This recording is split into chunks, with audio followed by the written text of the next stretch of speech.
यथार्थ होने से, सत्यार्थ होने से सचमुच ध्येय है और विश्वास करने लायक नहीं है। लोक में जितनी भी व्यवहार की प्रवृत्तियां चलती हैं वे सब इसी तरह की चलती हैं। जैसे एक व्यक्ति ने एक मकान बनाया और मकान में 20 कमरे बनाए, तो हर कमरा मकान है और वह उससे पूछा जाता है कि तुम्हारे कितने मकान हैं, तो कहता है मेरे एक मकान है।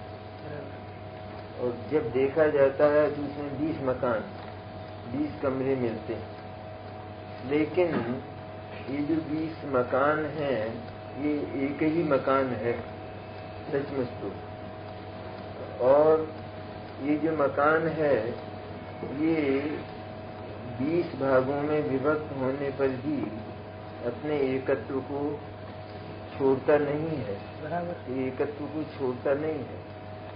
और जो इसमें किराए से कोई रहता है उसको एक कमरा दिया जाता है, तो वो कमरा किराए से लेता है। लेकिन अपने मित्र को जब वो दिखाता है तो मित्र कहता है कि तुम अपना मकान तो दिखाओ, तो वो कहता है ये मेरा कमरा है, ये मेरा कमरा है। ये बात अभूतार्थ और असत्यार्थ है। लेकिन ऐसा कहने पर भी वो स्वयं और सुनने वाला, उसका जो स्वामी है मकान का, वो दोनों ही जरा भी विचार नहीं करते, क्योंकि उनको मालूम है कि ये कह तो रहा है लेकिन मानता नहीं, उसको इस बात की श्रद्धा नहीं। तो इसी तरह व्यवहार ने जो कहता है वो कहा तो जाता है, ज्ञानी को भी व्यवहार नहीं चलता। उसके पहले तो व्यवहार और निश्चय इन दोनों का केवल निर्णय किया जाता है, दोनों के विषय क्या है। तो व्यवहारने का विषय जैसे देव पूजा, गुरु उपासना इत्यादि, ये सारे दया दान पूजा इत्यादि ये व्यवहारने के विषय कहे जाते हैं।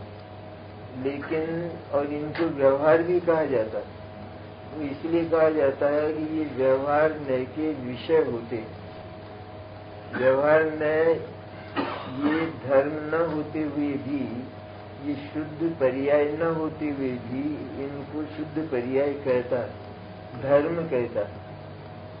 धर्म कहता है नहीं कहता, रत्नत्रय है ये जो 5 प्रकार की पाप का त्याग है ये, और 5 प्रकार के जो सत्य, अचौर्य इत्यादि हैं, अहिंसा आदि, इनका जो ग्रहण है, और दया दान अनुकंपा आदि हैं, ये धर्म है, ऐसा कहता है। कहने पर भी निश्चय न उससे इनकार करता है हमेशा ही, क्योंकि निश्चय का काम ये होता है कि व्यवहार ने जो कहता है वो उसको नेति कहता है कि नहीं ऐसा नहीं। मैंने कुछ भी कहे व्यवहार ने, कुछ भी, चाहे वो शुद्धात्मा की बात करे, शुद्धात्मा का विचार करे, तो निश्चय नहीं कहेगा नेति। कहते आत्मा विचार साध्य नहीं है, तो आत्मा तो अनुभूति साध्य है, इसलिए वह उसको नेति कहता है।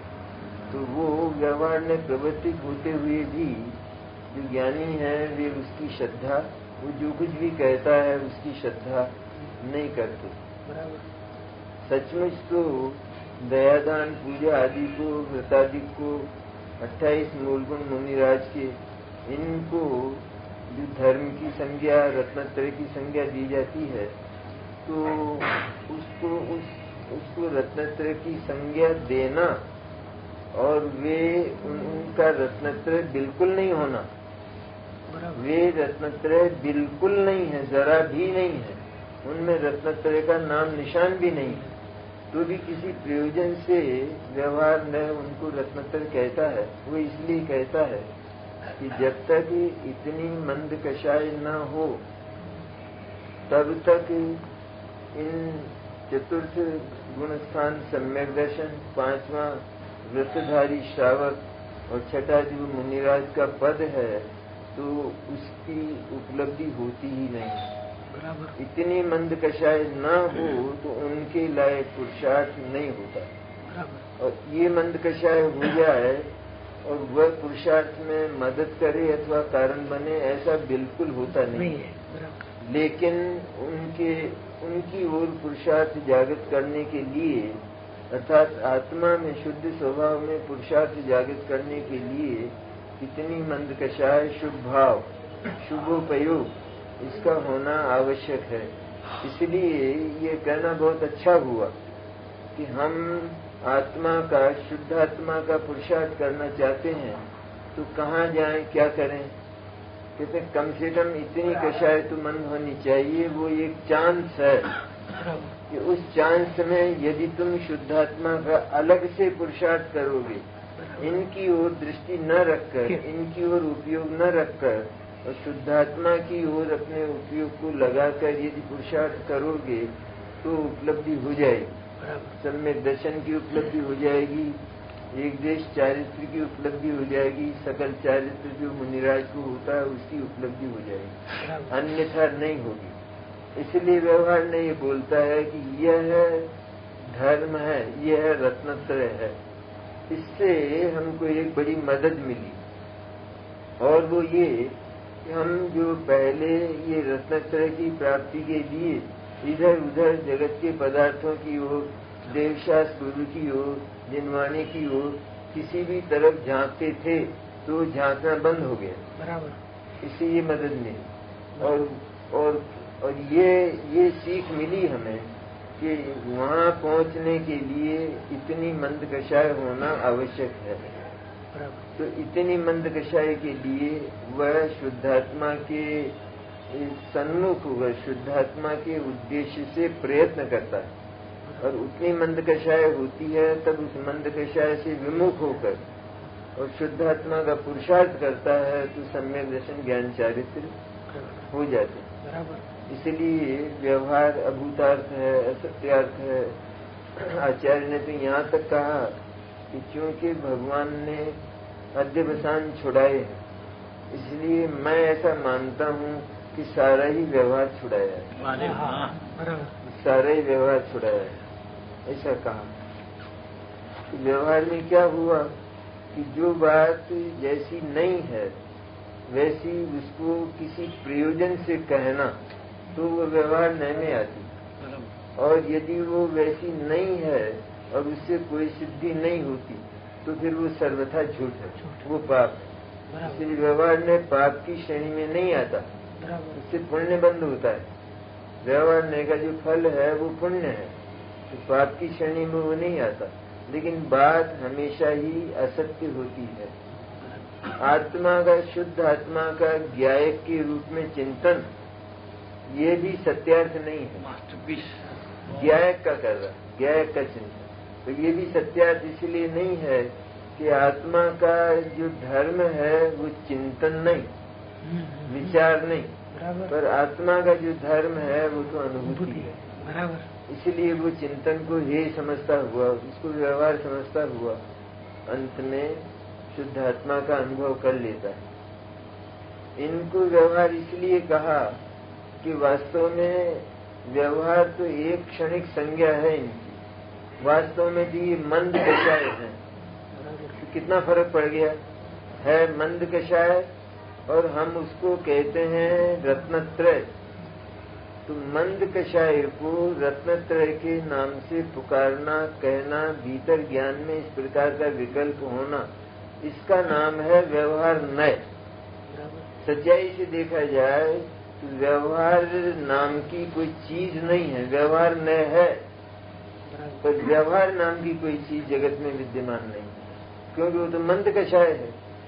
अब उसको रत्नत्रय कहना तो ये है ही नहीं, ये असत है सर्वथा। तो सर्वथा असत होने से व्यवहार के द्वारा कही गई बात, उसकी विद्यमानता कहाँ है, मैंने वो रत्नत्रय कहाँ है। इसलिए कहा है आचार्य ने कि वो रत्नत्रय कहा गया, तो वो व्यवहार नय से कहा गया, वहाँ व्यवहार नय प्रवर्तित हो रहा है। ऐसा कहने से वो बिल्कुल रत्नत्रय नहीं बना। हाँ, वो तो मंद कषाय और अधर्म ही है, अशुद्धता ही है। पर अधर्म को भी धर्म की संज्ञा किसी प्रयोजन से देना, इसलिए देना कि वहां पहुंचकर धर्म को प्राप्त किया जा सकता है।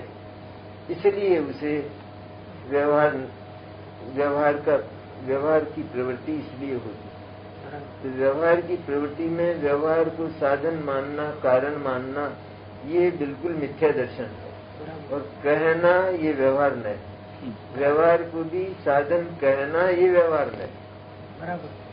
तो इसलिए व्यवहार नय असत्यार्थ है, और जो शुद्ध नय है वो भूतार्थ है। भूतार्थ है, इसका अर्थ क्या हुआ कि शुद्ध नय का जो विषय है शुद्ध आत्मा, वो भूतार्थ है। शुद्ध नय भूतार्थ नहीं, शुद्ध नय का विषय।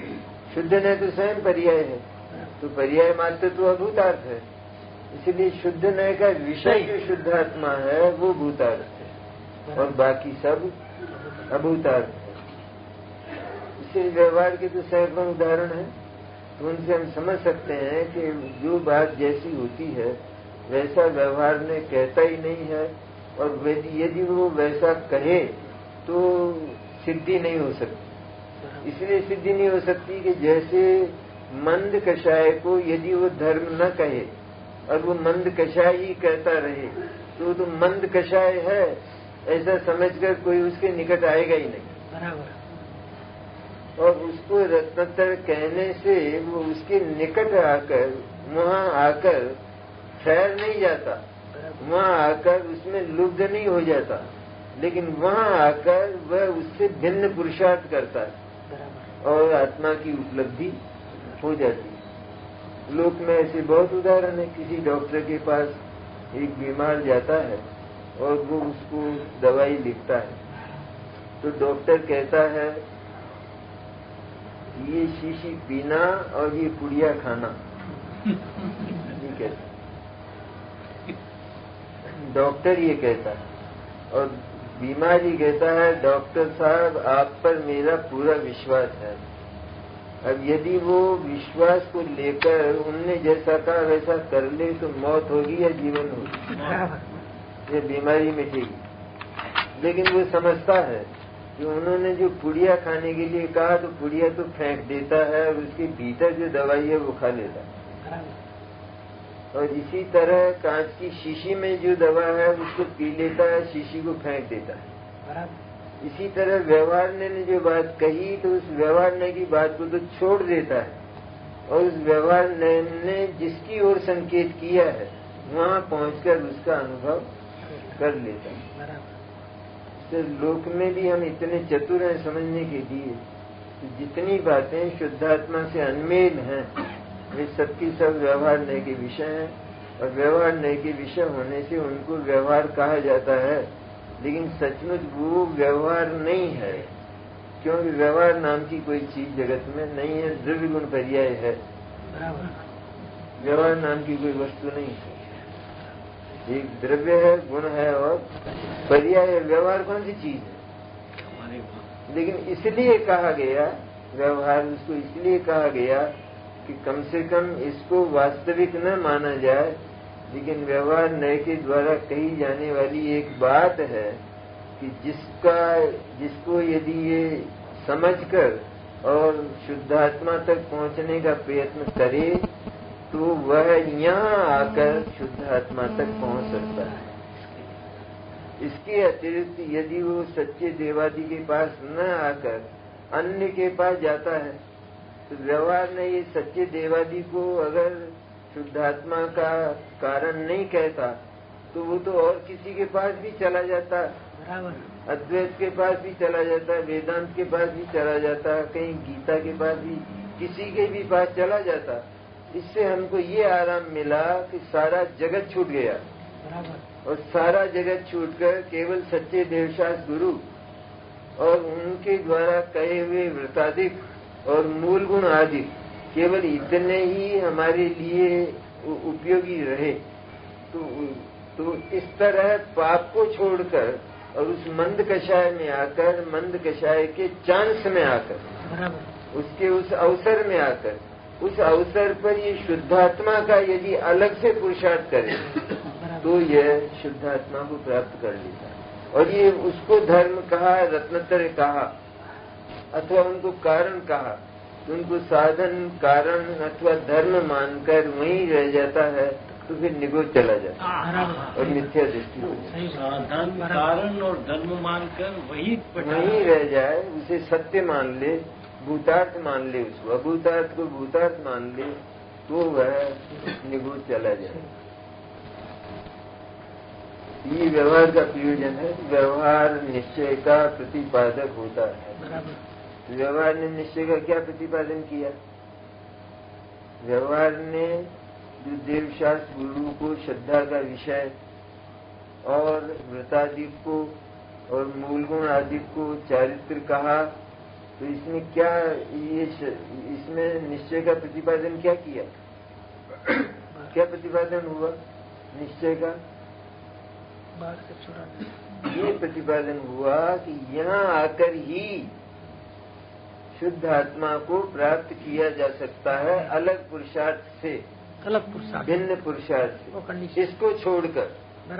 इसको छोड़कर इसमें मूढ़ न होकर और इसकी श्रद्धा न करके, इसको केवल कहा जाने वाला मानकर और अलग से भिन्न शुद्धात्मा का पुरुषार्थ करे, विकल्पातीत होकर, विकल्प को सर्वथा हे मानकर, शुद्धात्मा के विकल्प को भी अत्यंत हे मानकर, उसमें ममत्व न जोड़कर और सीधा डायलिंग जो है वो शुद्धात्मा से हो उपयोग का, तो शुद्धात्मा की प्राप्ति हो जाती और तत्सम्यक दर्शन ज्ञान चारित्र का उदय हो जाता है।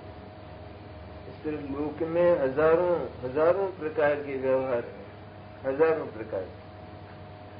जैसे कोई मेहमान आता है तो हम उसको कहते हैं कि आपका ही मकान है और आप बिल्कुल संकोच मत करना, संकोच आप बिल्कुल मत करना, आप अपना ही समझना। इतनी बात हमने कही कि नहीं कही? तो वहाँ ये तो नहीं कहा कि मैं व्यवहार नहीं से कह रहा हूँ, ऐसा बोला हमने। और आप इसको सत्य मत मान लेना, मैं कह रहा हूँ जिसको, वो मेहमान ठहरेगा या उठ के चला जाएगा। लेकिन कहने वाला भी समझता है, सुनने वाला भी समझता है। हाँ, अगर वो इस बात को सत्य मान ले तो आपकी सब अटैचियां खाली हो जाएंगी। सही बात।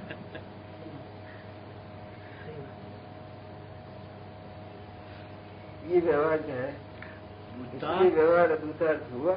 निश्चित रूप में कोई भी किसी भी तरह का हो, पाप व्यवहार धर्म नहीं होता।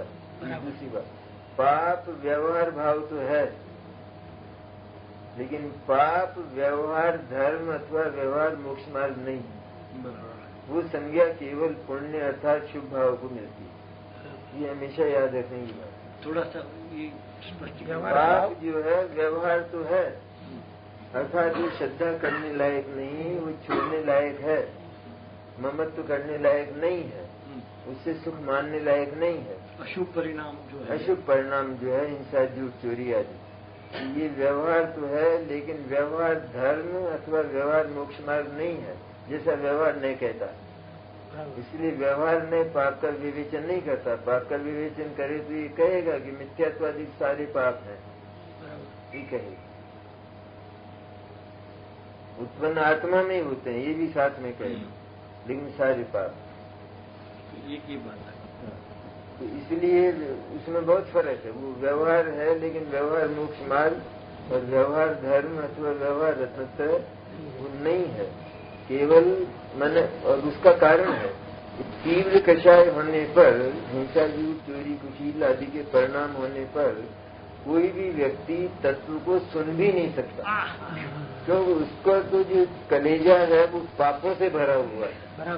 इसलिए उसको धर्म स्थानों में, पुण्य स्थानों में भी पाप के ही विचार और धर्म चर्चा में भी पाप के ही विचार चलते हैं। इसलिए वो साधन मन व्यवहार साधन नहीं बन सकता। व्यवहार साधन सत्य साधन नहीं, वो बनता नहीं। इसलिए वहाँ तो उसको तो व्यवहार मोक्ष मार्ग और व्यवहार धर्म नहीं कहते, केवल मंद कषाय में ये चांस है। उसका भी कारण है, क्योंकि अज्ञान अवस्था में हमारे पास केवल दो ही भाव है, या तो पाप भाव है या पुण्य भाव है। और तीसरा भाव जो वितराग भाव है, सम्यक दर्शन है, वो हमारे पास अभी नहीं है और हमको उसके लिए प्रयत्न शुरू करना है। तो हम इन दोनों में से किसी एक भाव के होने पर ही उसका प्रयत्न कर सकते हैं। अब चूंकि पाप भाव में वो प्रयत्न नहीं बनता है, तो पुण्य भाव में, मंद कषाय में वो प्रयत्न बनना ही चाहिए, अन्यथा मोक्ष मार्ग और मोक्ष का कोई रास्ता नहीं। क्योंकि पाप भाव में वो काम होता नहीं है। जैसे किसी को भोजन बनाना है, उसके पास कमरा वगैरह नहीं है, वो छत पर भोजन बनाता है। तो छत पर जब तक छाया है तब तक वो भोजन बना ले, धूप आ जाने पर वो भोजन नहीं बना सकेगा और भोजन नहीं कर सकेगा, भूखा रहेगा। उसी तरह जैन दर्शन में पुण्य भाव की, शुभ भाव की, शुभोपयोग की अगर कोई उपयोगिता है तो यह है कि शुभ भाव और शुभोपयोग आते ही तुम उसकी ओर न देखकर और उसके प्राप्त होने पर शुद्धात्मा का पुरुषार्थ शुरू कर दो, शुद्धात्मा की चर्चा शुरू कर दो, शुद्धात्मा का चिंतन शुरू कर दो, तो शुद्धात्मा की उपलब्धि हो जाएगी। अन्यथा वापस पाप भाव आ जाएगा और ये चांस निकल जाएगा। इसलिए सारा ही पुण्य भाव और मंद कषाय वो पूजा करने लायक नहीं केवल, लेकिन वह शुद्धात्मा की साधना करने के लिए होता है। शुद्धात्मा की साधना करने के लिए होता है। कोई भी व्यक्ति किसी अपने शहर को जाता है, नगर को जाता है, गांव को जाता है, तो वहाँ पर रास्ते में धूप है, धूप में चलता चलता घबरा जाता है। तब कोई पेड़ देखता है और उसकी छाया में वो ठहर जाता है, विश्राम करता है। लेकिन उस छाया में ठहर कर भी वो छाया उसके लिए हे तत्व है। यद्यपि बाहर से उसे प्रसन्नता हो रही है, पसीना सूख रहा है, आराम मिल रहा है ऐसा, लेकिन वो उसे आराम नहीं मानता, क्योंकि आराम तो अपने गांव के अतिरिक्त, अपने घर के अतिरिक्त अन्यत्र है ही नहीं। इसलिए वो आराम कहकर भी उस आराम को भी हे मानता। और यदि वो वहाँ सो जाए तो इसका अर्थ यह है कि वो उसमें लुप्त हो गया और अब उसने अपना गंतव्य खो दिया, हो गया। इस तरह उस शीतल छाया की तरह ये जो मंद कषाय है वह शुद्धात्मा की साधना के लिए आई है, ऐसा जानकर उस चांस को न खुद खोया जाए और शुद्धात्मा का पुरुषार्थ, उसकी चर्चा, उसका चिंतन, उसका मनन ये किया जाए तो सिद्धि हो सकती है। ये है उस गाथा का। जो अज्ञानी है वो इन भावों को, व्यवहार भावों को शुद्धात्मा के साथ मिलाकर अनुभव करता है।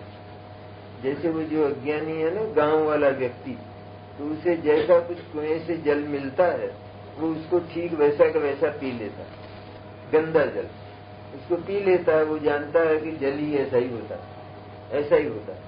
और जो चतुर है वो उसमें फिटकड़ी डालकर और उसमें जो कादव है वो नीचे बैठ जाता है और शुद्ध जल पी लेता है। इसी तरह जो ज्ञानी है वो व्यवहार भावों को शुद्धात्मा के साथ न मिलाकर और अपने को व्यवहार भाव वाला न मानकर शुद्ध नय की फिटकड़ी डालकर उस व्यवहार के जो विकल्प हैं उनको नीचे बिठा देता है और शुद्ध नय का अवलंबन लेकर निर्विकल्प होकर आत्मा की अनुभूति कर लेता है। ये तरीका है। वेद एकाकार नित्य स्पष्ट कीजिए।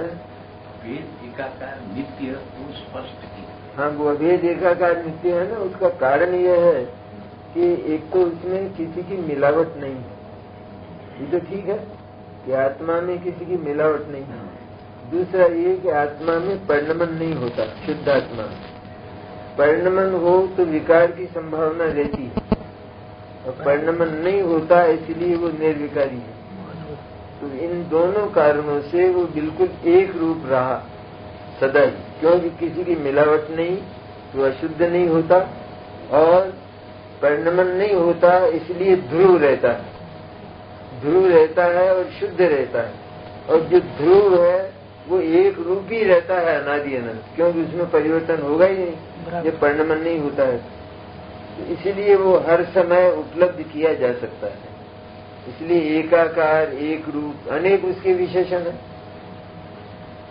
सारे एक ही अर्थ को प्रकट करने वाले। निराकार भी है, क्योंकि आकार, प्रदेशों का आकार होने पर भी वो आकार उसका नहीं, वो उस आकार से भी भिन्न है। ये जो प्रदेशों का आकार मनुष्याकार है, ये तो द्रव्य का आकार है ना। व्यंजन पर्याय तो द्रव्य के प्रदेशों की होती है ना। तो ये तो व्यंजन पर्याय, ये प्रदेशों का आकार होने पर भी इन प्रदेशों के आकार से भी वो शुद्धात्मा भिन्न है, क्योंकि ये पर्याय है, पलट जाएगी और वो ज्यों का त्यों रहेगा, वही का वही रहेगा। इसलिए जो वही का वही रहे वो सदा एकाकार, एक रूप रहने वाला शुद्धात्म तत्व है, अनंत वैभव वाला। तो मुझे बोला परिणमन, और ये जब होता है कि मैं तो एक रूप रहने वाला ध्रुव शुद्ध तत्व हूँ, ऐसा जिसने विश्वास में ले लिया, जिसके ज्ञान ने दृढ़ता से इस बात को स्वीकार कर लिया, तो अब उसको भय, चिंता, क्लेश ये अगर कोई चलाकर बुलाकर भी लावे तो वो नहीं आएंगे उसके निकट। क्यों आएंगे? और उसमें कहाँ चिंता की गुंजाइश है, उसमें क्लेश की गुंजाइश कहाँ है? जो ध्रुव है, एकाकार है। तो मैं तो ध्रुव एक रूप तत्व हूँ ऐसा जान निश्चय किया, वहाँ सारी चिंताएं और सारी क्लेश का अंत हो जाता है। और इसीलिए वो अनुभूति भगवान सिद्ध के समान होती है। भगवान सिद्ध की अनुभूति में और उसमें कोई अंतर नहीं है। सम्यक दृष्टि पुरुष का जो स्व संवेदन होता है वो साक्षात भगवान सिद्ध के समान होता है, ऐसा वचन है आगम का। स्व संवेदन होता है निर्विकल्प, उसमें कोई अंतर नहीं। उस समय वो सिद्ध परमात्मा ही है। निर्विकल्प स्व संवेदन हुआ, रागादि का वेदन उस समय, राग है उस समय, राग के विकल्प भी हैं उस समय, लेकिन वो एक हो, क्योंकि वो शुद्धात्मा से एकमेक तो है नहीं, और ज्ञान की पर्याय से भी एकमेक नहीं है। जो आत्मा का अनुभव कर रही है उससे भी वो एकमेक नहीं है। इसलिए ज्ञान की पर्याय ने शुद्ध को विषय बनाया, तो इसको शुद्ध नए नाम दिया। बराबर, क्योंकि इसने शुद्ध को विषय बनाया, शुद्धात्मा को विषय बनाया। तो शुद्धात्मा को विषय करता हुआ ये जो शुद्ध नय है, वो जो अनुभूति होती है उसमें एकांत सुख की अनुभूति होती है, आनंद की अनुभूति होती है। वहाँ पर दुख और विकल्प ये पड़े रहने पर भी उनकी अनुभूति किंचित मात्र भी नहीं होती। बराबर, इसलिए उसको भगवान सिद्ध की जैसी अनुभूति बताया। उनमें और इसमें कोई अंतर, उस समय वो साक्षात सिद्ध परमात्मा ही है। बराबर, उस समय मैं साक्षात सिद्ध परमात्मा ही हूँ ऐसा अनुभव करे तो निर्भीक हो जाता है। क्यों, क्या अंतर रहा? अब अपन अंतर की बात करेंगे। क्या अंतर रहा? क्या अंतर है कि इसको राग द्वेष मोह ने किसी ने बाहर निकाल दी, बाहर ही थे और इसने उनको अपने ज्ञान से बाहर जान लिया, मैंने बाहर निकाल दिया। तो जब राग द्वेष मोह बाहर निकल गए और ये केवल सिर्फ ज्ञान और आत्मा ही दो रह गए, उसमें भी ज्ञान भी ज्ञायक बन गया। बराबर, तो अब क्या अंतर रहा? भगवान सिद्ध भी ज्ञायक हूँ ये अनुभव करते हैं, और ये भी मैं मात्र ज्ञायक हूँ ये अनुभव कर रहा है। क्या अंतर रहा है और सिद्ध परमात्मा? कोई अंतर नहीं रहा। इसमें जो हिचकी खाता है तो उसको दर्शन नहीं होता, उसको अनुभूति नहीं, हिचकता है। अरे रे रे, अभी सिद्ध परमात्मा अगर मैं अपने आप को कहने लगूंगा तो सिद्ध परमात्मा का अनादर हो जाएगा। अनादर नहीं होगा तो सारे सिद्ध परमात्मा प्रसन्न हो जाएंगे,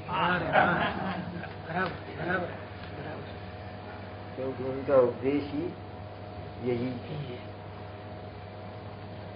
इंटरव्यू होता है ना, बड़े बड़े इंटरव्यू, कलेक्टर है, कमिश्नर है, कोई जज है, उनके जो इंटरव्यू होते हैं तो उनमें जो विद्यार्थी जाते हैं तो उनके इंटरव्यू भी इसी तरह के होते हैं। बराबर, उनसे कोई खास ऐसी बातें नहीं पूछी जाती। उनको तो उनके पद की, वो जिस पद पर जाना चाहते हैं उस पद के लायक बात पूछी जाती है। तो जैसे एक विद्यार्थी इंटरव्यू दे रहा है, तो वो जो इंटरव्यू लेने वाले हैं वो कहते हैं कि जरा चपरासी को बुला कर लाना। तो वो कुर्सी से खड़ा होकर चपरासी को बुलाने नहीं जाता, तो वहाँ टेबल पर जो घंटी रहती है उस घंटी को बजा देता और उसको चुन लिया जाता। और कोई उठकर चपरासी को बुलाने चला जाए क्योंकि तू तो चपरासी को बुलाएगा, तेरा काम कलेक्टर बनने का, कमिश्नर बनने का नहीं है।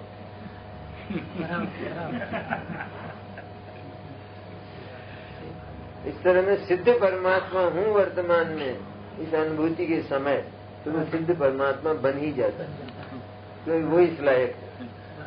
उसके संसार की घंटी बज जाती है। तो आपने यहाँ बोला जब परिणमन होता है तो इसमें विकार भी है, इसका ऐसा क्यों कहा? क्या परिणमन होता है तो विकार की शक्यता है? परिणमन में विकार की शक्यता है, शक्यता है। हाँ हाँ, क्योंकि 4 में परिणमन होता है, 4 द्रव्य में, अचेतन द्रव्य में, बराबर, लेकिन उनमें विकार नहीं है। इधर यहाँ परिणमन भी है और विकार भी है, पुद्गल में और जीव में। तो पुद्गल को तो कोई फिक्र है ही नहीं, लेकिन जीव ज्ञान वाला है तो ये दुखी रहता है, तो वहाँ न विकार। परिणमन है तो वहाँ विकार की संभावना होती, संभावना पॉसिबिलिटी होती, आवश्यक नहीं, लेकिन तो जीव में विकार हो जाता है, क्योंकि वो स्वयं विकार उत्पन्न करता है। के काल में मिश्र वेदन कहेंगे या एकांत का वेदन? नहीं, एकांत शुद्ध का वेदन होता है, मिश्र वेदन नहीं होता। मिश्र वेदन शुद्धात्मा से जब वो बाहर के पदार्थों की ओर चला जाता है तो उस समय मिश्र है। उसमें भी वेदन में फर्क रहता है, कभी केवल दुख का ही वेदन करता है, कभी केवल लौकिक सुख का ही वेदन करता है, लेकिन दुख का ही वेदन, लेकिन वो कम हो जाता है, क्योंकि उतना दुख टूट गया ना, इतना दुख टूट गया अनुभूति के समय, इसलिए वो मिश्र होता, कुछ सुख के अंश और कुछ दुख के अंश। जिस स्वास्थ्य की वो होती है ना एक प्रक्रिया, स्वस्थ होने की प्रक्रिया, तो स्वस्थ होने की प्रक्रिया में जैसे रोगी है उसको 50% आराम हो गया, तब उसको उतना दुख है क्या? जिस समय उसने चिकित्सा ही प्रारंभ नहीं की थी उतना दुख है क्या? और पूरा सुख है क्या? क्योंकि अभी तो 50% बाकी है, इसलिए वो एक मिश्र वेदन। तो उसको कौन सा वेदन है? ऐसे भी ज्ञान से अशुद्ध वेदन है, अशुद्ध वेदन है, मिथ्या वेदन, बराबर, नित्य ज्ञान है। अशुद्ध वेदन मन मिथ्या ज्ञान। तो उसी समय जो सामान्य उपयोग प्रवर्तता है उसका कोई योगदान हुआ कि नहीं? सामान्य उपयोग जो जानना हुआ, कुछ योगदान नहीं है, वो पुरुषार्थ करे तो योगदान है, उसका कोई योगदान नहीं। उसका क्या योगदान है? वो उपयोग को जिधर ले जाएगा उधर उपयोग जाएगा। बराबर, उपयोग को शुद्धात्मा की ओर ले जाए तो उपयोग शुद्धात्मा की ओर जाएगा, पर उपयोग को इसको विश्वास तो दिलाओ, तुम तो इसको दुखी करते हो, ज्ञान को कष्ट देते हो रातों दिन, बराबर, उसको विश्वास तो दिलाओ कि मैं तुझे ऐसी जगह ले जा रहा हूँ कि जहाँ दुख का नाम निशान भी नहीं है और अनंत सुख है, ऐसी जगह में तुझे ले जाऊँ। एक जानवर भी नहीं जाएगा। राजा के यहाँ से छूट कर के गरीब को बेच दिया जाए तो उस जानवर बार बार राजा के महल में जाएगा। ये विश्वास तो दिलाया जाए उपयोग को पहले, तो विश्व में फंसा है वो, उसने बताई उसे ये रखा है सुख यहाँ है, वो मानता ही है, सुख में मानता है। आबाल गोपाल को सुख का अनुभव होता है, आत्मा प्रकट रहता है, उसका क्या? आबाल गोपाल को सुख का अनुभव नहीं होता है। आबाल गोपाल सबको आत्मा अनुभव में आता है ऐसा कहा, तो उसके आगे किंतु शब्द है। वहाँ उसका अर्थ यह है कि आबाल गोपाल मैंने जगत के सारे प्राणी एक इंद्रिय से लगाकर शैनी पंचेंद्रिय तक सारे प्राणी वे ये जानते हैं कि मैं जानने वाला हूँ, मैं जानता हूँ और जानने वाला हूँ। तो जानने वाला हूँ ऐसा उसने स्वीकार किया ज्ञान में, लेकिन जानने वाले का स्वरूप क्या है ये नहीं जाना, और जानन क्रिया का ज्ञान का स्वरूप क्या है ये भी नहीं जाना, इसलिए वो अन्य के साथ प्रतिबद्ध हो जाता है। वो इतना जानकर भी वो अन्य पदार्थ के साथ ममत्व जोड़ बैठता है, तो इसलिए उसे शुद्धात्मा का अनुभव नहीं होता। तो ये इसका नाम अनुभव। मैं ज्ञान से जानता हूँ। हाँ, जैसे जो हमेशा झूठ बोलता है तो उसे सत्य की अनुभूति है सदा ही, लेकिन वो बोलता झूठ है। अरे वाह। इसी तरह इसको वो अनुभव में आना चाहता है, लेकिन ये दूसरे के साथ जुड़ जाता है, ये अन्य से प्रेम कर बैठता है। अगर वो ये मान ले कि ये मैं जानने वाला हूँ, बस तो हो गया। और जानने वाला ऐसा शुद्ध होता है एकदम, बहुत सुंदर, तो काम हो जाएगा। असत्य बोलता है, उसे सत्य की अनुभूति है, सत्य की अनुभूति है, भी वो तिरोभूत कर देता है, तिरोभूत कर देता है, तिरस्कार कर देता है, तिरस्कार कर देता है। जानता है ना इतना, सत्य को जानता नहीं है, सत्य बोलने वाला बराबर। ऐसा तो नहीं है कि असत्य सत्य को जानता ही नहीं, जानते हुए भी नहीं थे वो ये इतना ही जानना है वो आबाल गोपाल। अच्छा,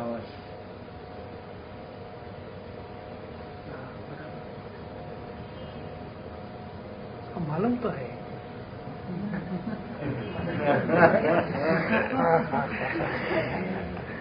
बहुत सुंदर प्रश्न। तो असत्य का स्वरूप ही यह है कि सत्य जानते हुए भी वो छिपा देता है, तिरस्कृत करता है, तिरस्कृत कर देता है, क्योंकि दूसरी ओर फंसा है ना कहीं। हाँ, दूसरी ओर फंसा पर पदार्थ की लोलुपता है ना, अन्य की लोलुपता है। हाँ, अन्य के लिए। तो इसका कारण उसकी खुद ऐसी परिणति, ऐसा ही ले लेना ना बस है? इसका कारण उसकी ऐसी ही परिणति। पुरुषार्थ की कमी, लेना उसकी ऐसी परिणति। बाबू जी, अभी पुरुषार्थ की कमी बोलते तो उसको मालूम तो पड़ा कि ये सत्य है ही है, फिर भी क्यों इसमें मालूम पड़ा तो नहीं करता है ना वो, क्योंकि उसके पुरुषार्थ की कमी है नहीं, ज्ञान की भी नहीं, ज्ञान भी भ्रष्ट है उसका, ज्ञान भी भ्रष्ट है।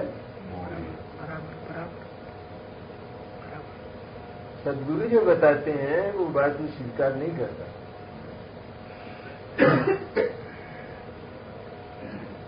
दो दिन पहले का एक छोटा सा प्रश्न है। तो अब तुम हो गए बस 5 मिनट बाकी, 5 मिनट नहीं, बाकी इतना मैं समझता नहीं हूँ मैं। टाइमिंग 1 घंटे का रहता है ना। 1 घंटे का, तो आज भी 1 घंटे का है। ज्ञान का फल विरति कहने को आ सकता है, क्या जाता है? क्या ज्ञान फल विरति कहवाए, ये प्रश्न है विरति के अंदर। ज्ञान का फल विरति, ज्ञान का फल विरति नहीं, ज्ञान का फल रति है शुद्धात्मा में।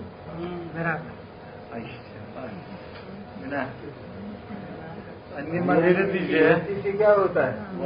विरति नेगेटिव है, उससे क्या होता है? हाँ, विरति हो जाती है, लेकिन रति होती है तो विरति हो जाती है। मास्टर भी बहुत सुंदर। शुद्धात्मा में रति होती है तो पुष्कल कर्म से विरति हो जाती है। विरति हो गई। केवल विरति से क्या होना है? कुछ मिलना चाहिए ना, बराबर, उसके स्थान पर।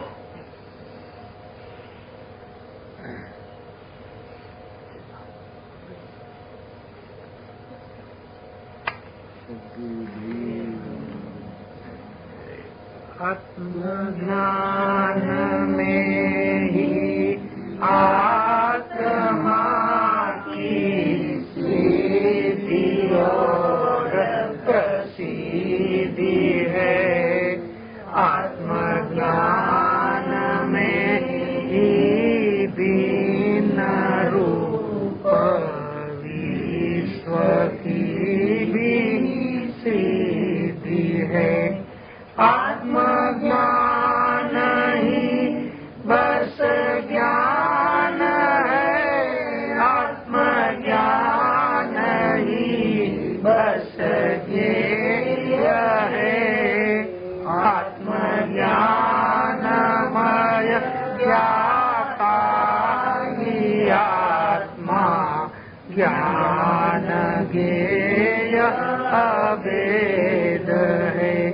दर्शाय सरस्वती देवी मेरा किया परम उपकार।